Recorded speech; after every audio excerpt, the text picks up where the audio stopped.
11th April shift 1, and I wanted to give a paper review or my experience in short, so I guess it would be helpful for anyone giving up like upcoming exams. So exactly it was 11th April, मेरी first shift थी, मुझे पहुंचना था 7:30, like it was the reporting time, and my centre was 2 hours from my home. Okay, so I left my house at 5:30 to 5:45 या 5:45 around, and I reach the centre at 7:45. तो centre पे जाने के बाद उधर लोग लाइक मैं it was थोड़ा सा मैं कैब से गई, एंड देन उतरने के बाद उधर चलना था थोड़ा वॉकिंग, एंड देन कॉलेज का गेट था, उधर CET का बोर्ड लगाया था कि हाँ CET के एग्जाम हो रही है एंड ऑल, एंड बच्चे थे, पेरेंट्स थे.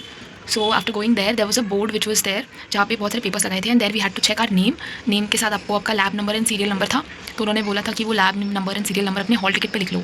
तो we had to go to that board, check our name, check our lab, are serial number, note it down on our hall ticket. उसके बाद we had to go, like there was a line, then we had to go, उधर verification होता है, like they check your Aadhaar card, and उसके बाद admit card पे वो आपकी एक फ़ोटो खींचेंगे, आपका थंब प्रिंट लेंगे, लेफ्ट राइट का thumb, and they will verify, and वो लोग स्टैम्प लगाते हैं वेरीफाइड करके. तो आपको फिर आपने जो लैब नंबर लिखा उधर जाना है, और आपके जो PC डेस्क होगा ना उधर वो सीरियल नंबर्स के अकॉर्डिंग होगा, एंड आपको जाके उधर बैठना है. तो मैं उधर जाके बैठी, इट वॉज समथिंग 8 बज के कितने 5-10 मिनट हुए थे, तभी मैं अपने PC पे बैठी थी. एंड यार ऐसा मैंने सुना था कि रफ शीट नहीं मिलते हैं, एंड क्या होता है कंप्यूटर बंद पड़ता है, एंड ऑल AC नहीं होता, फ़ैन नहीं होता. तो मेरा सेंटर तो अच्छा था, ऐसा कुछ हुआ नहीं, एंड मुझे बहुत सारे रफ शीट्स भी लाइक स्टार्टिंग में उन्होंने एक ही दिए थे सबको, एंड उसके बाद they give like everyone was asking for rough sheet, so उन्होंने बहुत सारे दिए, and the rough sheet was like it was a blank page in which वो CET का जो लोगो है ना उसका वाटर मार्क था. तो वो लोग दे रहे थे, ऐसा नहीं था, एंड अपना पेन खुद का लेके जाना है. उसके बाद आपकी हॉल टिकट जो है उसका मैंने कलर प्रिंट लिया था. उसके बाद you have to stick the photo, sign across it का होता है कि या तो आपकी आधी साइन बाहर और आधी साइन फोटो के ऊपर वैसे साइन करके लेके जाना है. एंड या पेन एंड फोटोग्राफ में लेके गई थी, बट यूज़ ही नहीं हुआ. देन ऑल्सो आप लेके जाओ, मेरा तो यूज़ नहीं हुआ, and the centre was quite good. I think मेरे सेंटर पे किसी एक का PC में कुछ तो प्रॉब्लम हुआ, ख़राब हुआ, समथिंग हैपेंड, क्योंकि 2-3 लोग आए फिर उन्होंने कुछ तो फिक्स किया, बट मेरे साथ ऐसा कुछ नहीं हुआ. And talking about the paper, now the main thing paper chemistry, मैंने मेरी स्ट्रैटेजी वही थी कि I go with chemistry first. So जैसे पेपर स्टार्ट हुआ, I went to question number 51, I did chemistry. मैंने केमिस्ट्री को हाफ एन आवर दिया, मैंने पहले 25 मिनट्स दिए, ऐसे मैंने 2 राउंड में किया, पहले 20 मिनट्स में और फिर 10 मिनट में.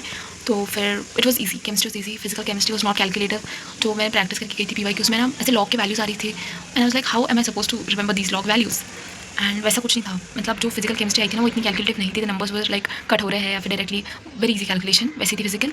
एंड 11th के कुछ टॉपिक से आया था जो मैंने पढ़ा नहीं था, लाइक टेक्स्ट बुक रीडिंग अगर जिसने परफेक्ट किया ना तो उसको फटाफट से क्लिक होगा, वैसे 1-2 क्वेश्चंस थे, बट बाकी तो इट वेंट गुड. ऑर्गेनिक भी अच्छी आई थी, मैंने जितना किया था तो इट वेंट गुड.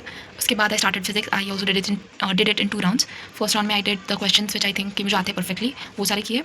एंड उसके सेकंड राउंड मैंने जब स्टार्ट किया उसमें भी मुझे सॉल्वेबल लग रहे थे, but starting second round start करते करते मेरे पास बहुत कम टाइम बचा था, तो there were few questions left at the end जिसको मैंने लॉजिकली तुक्का मारा है, नॉट कि ए किया मैंने, नहीं, थोड़ा लॉजिकली सोच के मैंने तुक्का मारा है. तो इसलिए आप भी गेस कर रहे हो तो फिर कीप एटलीस्ट 5 मिनट्स, जिससे आप ऐसा ऑप्शन तो ना चूज़ करो, आपको थोड़ा सा क्वेश्चन पढ़ो एंड ऑल, ये सब करके थोड़ा जो आइडिया है ना कि ये नहीं हो सकता अगर आपने वही चूज़ कर लिया, तो इट इज़ लाइक प्रोबेबिलिटी आपकी कम होती है. सो या लॉजिकली करना. उसके बाद 1.5 आवर्स वेंट 1 पॉइंट, हाँ.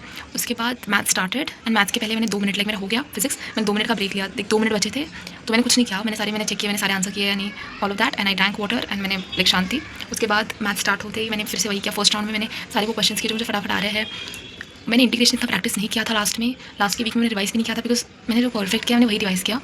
तो इट वॉज लाइक ओके, वो करने में थोड़ा टाइम लग रहा था, लेंथी तो था maths, but overall it was good. So I would rate this paper easy to moderate, because chemistry was easy, maths was lengthy I would say, and physics it was moderate, like if you know formulas, थोड़ा logic, ये सब करके हो जाता है. And आप time पे जो बाद में है जिनका पेपर, थोड़ा टाइम पे फोकस करना कि कितना टाइम मैनेजमेंट पे. एंड या that's how my CET went. And also मेरा सेंटर जो है वो इतना दूर था, तो मुझे जल्दी निकलना था, तो मेरी तो आदत थी रात को पढ़ने की, तो मेरी तो नींद ही नहीं लग रही थी, तो मैं 4 घंटे मैक्स 4.5 आवर्स से सो के गई थी. एंड मेरा सेंटर से पहुँचने लाइक मैं जब कार से जा रही थी तो मेरा सर दुख रहा था, एंड आई रीच देयर. मेरा उसके बाद थोड़ी देर के बाद जो 1 आवर का बफर टाइम था, मतलब मैं 8:05 तक मेरी PC पे बैठी. उसके बाद धीरे धीरे मैं जब बैठी थी, मैंने पानी एंड ऑल पिया, तो मेरा दिमाग शांत हुआ. तो आप वही करना कि आपका रिपोर्टिंग टाइम 7:30 7:45 अगर मॉर्निंग है तो पहुँच जाओ 8 बजे तक, 8:05 तक आपका सारा हो जाएगा. PC पे एक बार बैठ गए, जस्ट काम yourself down, that is very important. And उधर बैठने के बाद लिटरली ऐसा ज़्यादा प्रेशराइज नहीं लगता, बट अगर आप लास्ट मोमेंट लाइक आपका 9 बजे पेपर स्टार्ट है 8:30 पे या फिर 8:30 के बाद आप आ रहे हो, 8:30 आई थिंक गेट क्लोजिंग होता है, तो लास्ट मोमेंट पे आकर आप बैठोगे तो आप खुद पैनिक करोगे. तो उसके लिए आप जल्दी आने का ट्राई करना. दैट्स व्हाट आई वुड से, because I was like calmed out जब तक मेरा 9 बजे पेपर स्टार्ट होने वाला था. एंड या that was how my paper went. It's the experience. Now I have like I am not studying right now, it's Sunday 12 अप्रैल, और जिनकी भी आगे शिफ्ट आ रही है, all the best, do your best and don't over think, because अगर आप over think करोगे कि ये सबसे इंपॉर्टेंट एग्जाम है, लाइफ चेंजिंग एग्जाम है, ये सारे मतलब मैंने देखा ऑल द बेस्ट की वीडियोस जो है यूट्यूब पे, ऐसा आपका लास्ट चांस है, आपके फ्यूचर बदल जाएगा, ऐसा आप सोचोगे तो आपको ही प्रेशर आएगा कि बहुत इंपॉर्टेंट एग्जाम है। ऑब्वियसली है, बट आप अपने आपको कन्विंस करो कि नॉर्मल है, नॉर्मल है, नॉर्मल है, so that you give your best and that's all I have to say. All the best, and जिनका हुआ है अपना बताओ एक्सपीरियंस 11 अप्रैल का कैसा था, शिफ्ट 1 शिफ्ट 2 दोनों का बताना। बाकी I see you in my next video and I will share my other prep updates कि मैं अभी तो प्लान सोचा नहीं है कि मे का कैसे करना है, बट हाँ I will surely make a plan and if you guys want to see the plan do let me know the comments and बताओ आपकी नेक्स्ट आपकी शिफ्ट कब है, आपकी एग्जाम कब है। All the best, see you guys in my next video.